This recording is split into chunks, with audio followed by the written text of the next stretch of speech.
The Forgotten Promise. One day Akbar was quite pleased with Birbal's wit and wisdom. He promised to give him 100 acres of land as a gift. Many days passed since then, but Akbar did not fulfill his promise.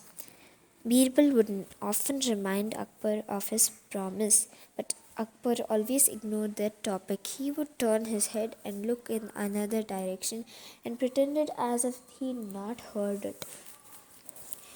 Days passed. One evening, Akbar and Birbal went for a walk. They saw a camel coming towards them from the opposite direction. Akbar looked at the camel and said, "Tell me, Birbal, why is the neck of the camel crooked?"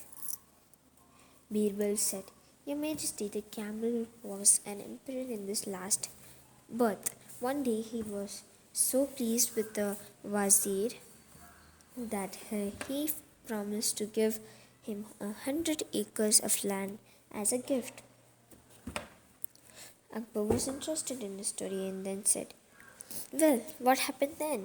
Birbal continued. The emperor forgot his promise. Whenever the Wazir reminded him of his promise, the emperor would turn his neck and look at another direction. Since then, he had a crooked neck. "Hey, how could that be possible?" Akbar said. Birbal said, "Why not? Believe me, Your Majesty." Whenever the Wazir reminded the emperor of his promise, he turned his neck and looked in another direction. In anger, the Wazir cursed the emperor that in the next birth he would be a camel and his neck would always remain crooked. Birbal had played his cards well. After hearing the story, Akbar felt embraced and he realized that he had forgotten his promise. The following day, Akbar gave Birbal the promise of the land.